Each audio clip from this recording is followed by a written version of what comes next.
네, 제가 이제 그리스도교 박해 역사에 대해서 말씀드릴 텐데, 제가 가운데 2세기 말이라고 썼죠. 왜냐하면 이 2세기 말, 그러니까 190년대쯤 제 전후로 해서 굉장히 많은 것들의 분위기가 바뀌기 때문입니다. 그래서 제가 이 기준을 2세기 말로 좀 이렇게 해놨습니다. 그래서 이 전과 후의 개념으로 좀 여러분들께 설명을 드릴게요. 그러니까 이 전에는 박해가 그렇게 막 엄청나게 심하지 않았다 라고 이해하시면 되겠습니다. 첫 번째는 제가 여러분들에게 설명해 드렸던 네로 황제입니다. 제1호 54년도에서 68년도까지 했었는데, 이때 당시 이제 로마에 굉장히 큰 화재가 나죠. 64년도에 말입니다. 그래서 로마 제국의 한 3분의 2 정도가 탔다고 말씀드렸잖아요. 그렇죠? 그런데 이때 이제 정치적으로 희생양이 필요했습니다. 그래서 희생양으로 삼은 게 그리스도인이라고 그렇게 말씀드렸었죠. 그래서 베드로 사도와 바오로 사도가 이때 당시 순교했을 거라고 그렇게 추정하고 있습니다. 두 번째는 트라이아누스 황제 때입니다. 이분은 97년부터 117년까지 재위했던 분인데요. 당시 총독이었던 이제 플라니우스 총독이 그렇게 묻습니다. 그리스도교인들을 어떻게 할까요? 그러니까 믿지 않는 사람은 다 죽여라 라고 이제 그렇게 이 왕이 말합니다. 그래서 그때 순교했던 분 중에 한 분이 바로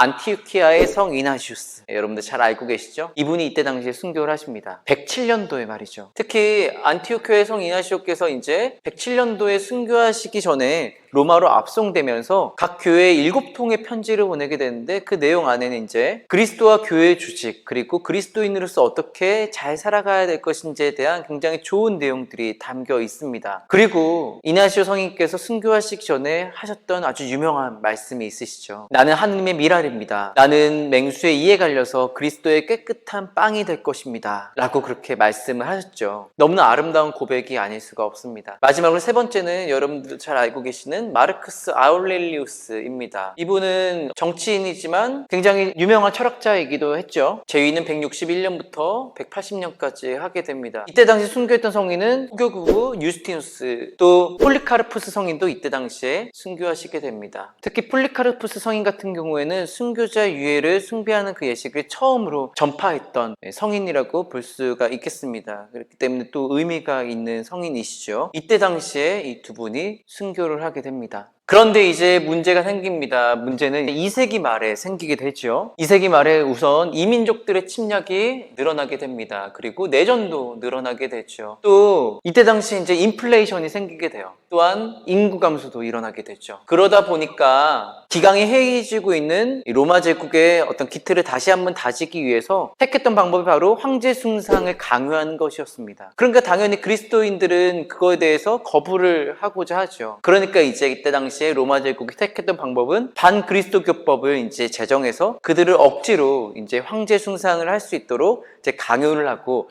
만약에 그 법을 어겼을 경우에는 이제 죽이는 그런 방법을 택하게 됩니다. 2세기 말에 이러한 이유들로 인해서 말입니다. 그리고 이제 이후부터는 그리스도교인들이 좀 힘든 그런 상황을 겪게 되죠. 제가 이제 한 6명 정도의 왕을 소개시켜 드릴 텐데 너무 어려워하지 않으셔도 됩니다. 그냥 그런 왕이 있었구나 정도로만 이해하시고 쉽게 이렇게 넘어가시면 될 것 같으니까 따라와 주시기 바랍니다. 첫 번째는 193년부터 211년까지 재위했던 세베루스라는 왕입니다. 이때는 교리 교육을 하지 못했습니다. 202년부터 말이죠. 그래서 이때 당시에 그리스도교를 전파하기 위해서 교리 교육을 몰래 하다가 순교하신 분 중에 페르페투아와 펠리치타가 있습니다. 귀부인이었던 페르페투아와 그녀의 노예였던 펠리치타가 이제 함께 그리스도교 신앙을 지키기 위해서 순교했던 것이죠. 이때 당시까지도 당연히 노예 제도가 있었고, 그래서 계급 사회였거든요. 그런데 그리스도 앞에서는 모든 사람이 평등하다라는 어떤 그런 정신을 되게 잘 보여준 성인들이라고 볼 수가 있겠습니다. 굉장히 의미 있는 성인이라고 할 수 있죠. 개인적으로 되게 좋아하는 성녀들입니다. 그 다음엔 249년부터 251년까지 왕이었던 데키우스 왕입니다. 이 왕은 좀 중요합니다. 왜냐하면 이때 당시에 처음으로 이제 전국적인 그리스도교 박해가 시작됐기 때문입니다. 근데 이와 더불어서 또 문제가 하나 있었습니다. 뭐냐면 배교자들이 굉장히 많았다는 것이죠. 왜냐하면 무섭잖아요. 네, 그래서 이때 당시에 배교자들이 많이 생기게 됩니다. 근데 이제 문제는 나중에 또 일어나게 되죠. 이때 당시 배교자들이 많아지다 보니까 나중에 그리스도교가 공인이 된 다음에 배교자들이 다시 교회로 들어올 거 아니에요. 근데 이제 그 안에서 또 여러 가지 갈등을 일으키는 주범이 되기도 합니다. 어쨌든 이때 키우스 왕 때 실질적으로 첫 번째 전국적인 그리스도교 박해가 일어났다라고 보시면 되겠습니다. 세 번째 왕은 253년부터 260년까지 재위했던 발레리아누스 왕입니다. 이때 이 왕은 258년경에 페르시아와 에데사 전투라는 것을 이제 벌이게 되는데, 또 페르시아가 워낙 강한 국가이지 않겠습니까? 그래서 이 로마 제국을 일치 및 단결시키기 위해서 또 그리스도교를 박해하게 됩니다. 우선 그리스도교 성직자를 체포하기도 하고, 또 공동묘지에서 했던 그리스도교 예식 및 집회도 금지하게 됩니다. 또 로마 제국의 신들에게 희생제사를 바치는 것을 거부하는 이제 그리스도인들도 다 사형시키게 되죠. 이때 당시 순교한 분들이 바로 치프리아노 성인, 그리고 식스토 2세 교황님, 그리고 라우렌시오 성인께서 이때 당시에 순교하시게 됩니다. 이러다가 이제 발레리아누스 왕이 페르시아 전쟁 중에 잡히게 됩니다. 그리고 포로로 끌려가서 죽을 때까지 페르시아에서 노예 생활을 하게 됩니다. 그리고 더 불쌍했던 것은 죽은 다음에도 박제가 돼서 이렇게 걸려 있었다고 합니다. 페르시아인들이 볼 수 있게끔 말입니다. 그래서 그 모습을 보고 그리스도인들이 이것은 모두 하느님의 뜻이었구나 라고 그렇게 믿게 됐다고 전해지고 있습니다. 저도 만약에 그때 당시에 이제 그렇게 박해 시기였다면 그렇게 믿었을 것 같아요. 그리고 정말 하느님의 뜻처럼 못된 왕들의 끝은 비슷하죠. 바로 이게 우리 그리스도교 신앙 중에 하나인 상선벌악이라고 할 수 있겠습니다. 그래서 이 발레리아누스 임기가 끝난 다음에 268년까지 갈리에누스 왕이 집권하게 됩니다. 그리고 이 왕 같은 경우가 관용령을 내리게 되죠. 그래서 그리스도교가 굉장히 큰 평화를 맞이하는 듯 보입니다. 이때 당시에 그리스도교가 굉장히 많은 성장을 하게 되는데, 특히 이 소아시아 지역, 지금의 터키 지역이죠. 그때 당시 그 지역이 굉장히 큰 성장을 하게 됩니다. 하지만 이 평화는 오래가지 못합니다. 이제 285년도에 그때 당시에 권력을 잡은 디오클레티아누스 황제가 로마 제국의 통치권을 완전히 장악하기 위한 일련의 조치를 취하는데, 바로 그게 사두 정치입니다. 사두 체제라고도 하죠. 293년도에 이제 이 일이 일어나게 됩니다. 이는 일종의 전체주의적인 성격을 띠고 있다라고 볼 수가 있는데, 그렇기 때문에 이 군대 기틀을 잡기 위해서 막대한 세금을 거둬들였고, 또 이런 분위기 안에서 황제 숭배 사상은 절정에 치닫게 됩니다. 그러면서 이제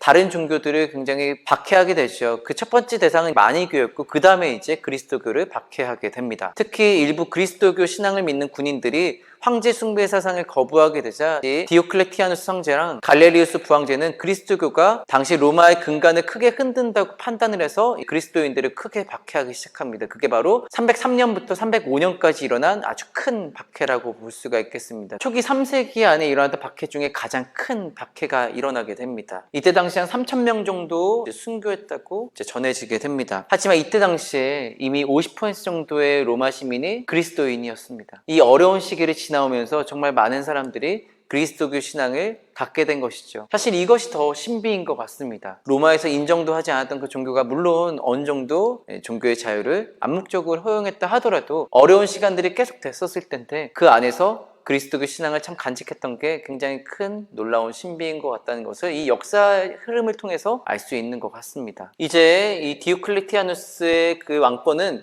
306년부터 무너지게 됩니다. 사두체제가 무너지는 것이죠. 그래서 로마 제국은 7명의 왕이 분할 통치하게 됩니다. 그러면서 등장하는 인물이 이제 드디어 콘스탄티누스 황제가 등장하게 됩니다. 그는 서방에서 적대자들을 한 명씩 무찌르고 결정적으로 312년에 밀비오다르 전투에서 승리하게 됩니다. 이때 유명한 일화가 있죠. 콘스탄티누스 황제가 밀비오다르 전투로 나가기 전에 이제 잠을 잤는데 꿈에 환시를 보았다 하죠. 그리고 환시에서 이 문장을 가지고 승리하리라 라는 이제 글을 보게 되면서 이 마크를 보게 됐다고 합니다. 이게 이제 키로라고 하는데, 제가 여기서도 썼었네요. 이게 뭐냐면 이제 히라보로 크리스투스 크랑 R이랑 이제 이렇게 붙여가지고 이 마크가 되는 것입니다. 이렇게 말이죠. 이게 이제 그리스도인을 뜻한 어떤 문장과 같은데, 이 문장을 콘스탄티누스 황제는 자신의 황제 깃발에다가 새긴 다음에 전투를 나가게 됩니다. 그리고 결국은 밀비우다리 전투에서 승리를 하게 되죠. 그렇게 전투에서 이기고 돌아온 다음에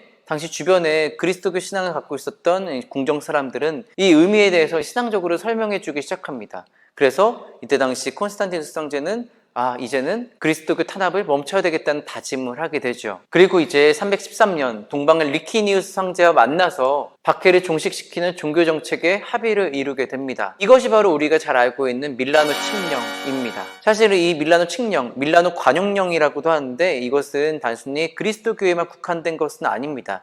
다른 종교에도 이제 자유를 허용하는 것인데요. 하지만 그 중에서도 그리스도교가 좀 더 좋은 혜택을 받긴 했습니다. 결국 나중에 테오도시우스 황제 때 380년이 되겠네요. 그때 당시에 그리스도교는 국교가 되게 됩니다. 네, 지금까지 우리는 어떻게 가톨릭교회가 어떠한 흐름으로 또 어떤 어려움을 겪고 그렇게 공인을 받았는지에 대한 그 역사적 흐름을 살펴보았습니다. 사실 20세기 때 있었던 아우슈비츠 대학살 같이 엄청나게 큰 규모의 어떤 그런 잔인한 학살들은 일어나지 않았었습니다. 하지만 그럼에도 불구하고 우리가 양적으로만 보는 것이 아니라 하나하나의 그 어려움이 다 가치가 있었고 지금 우리에게까지 이어지고 있는 이 가톨릭교회의 정말 탄탄한 기틀을 마련해 주셨던 숭고한 순교였다고 우리가 그렇게 볼 수가 있겠습니다. 그렇죠? 그런데 우리가 또 한편 생각해 보면 우리는 이제 한국 천주교회의 구성원이잖아요.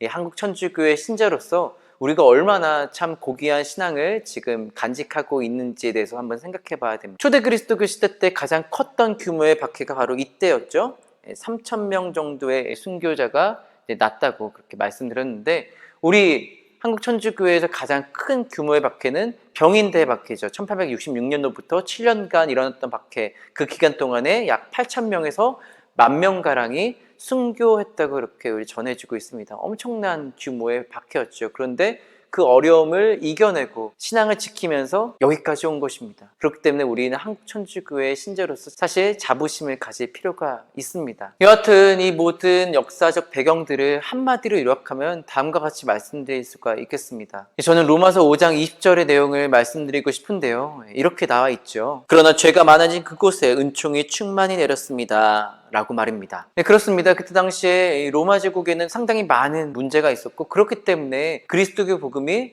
굉장히 잘 전파된 것이라고 그렇게 생각해 볼 수 있겠습니다. 그런데 그런 것처럼 지금 우리가 살고 있는 이 시대에도 정말 그리스도의 복음이 너무나 간절히 필요합니다. 지구온난화와 같은 이상기후 현상들, 그리고 생명경시 현상이나 인간의 도구화와 같은 그런 문제들, 그리고 마지막으로 소득 양극화나 여러 가지 갈등의 어떤 그런 모습들을 봤었을 때 정말 이 땅에 무엇보다 그리스도의 복음이 절실히 필요한 것처럼 보여집니다. 그렇기 때문에 지금 영상 보고 있는 여러분들께서도 하루빨리 이런 어려움에서 우리가 그리스도의 은총에 힘입어 벗어날 수 있도록 많은 기도 부탁드리겠습니다. 이런 식으로 이제 앞으로 가톨릭교회의 역사와 더불어서 또 한국 천주교회의 역사까지 한번 다뤄볼 계획입니다. 몇 회에 걸쳐서 이 영상이 나올지는 사실 참 가늠이 안 됩니다. 하지만 제가 잘 준비해서 여러분들에게 그래도 조금이나마 도움이 될 수 있도록, 그리고 여러분들의 신앙생활에 힘이 될 수 있도록 잘 준비해 보도록 하겠습니다. 긴 영상 시청해 주셔서 진심으로 감사드립니다. 지금까지 저는 김홍주 신부였습니다. 여러분 사랑합니다.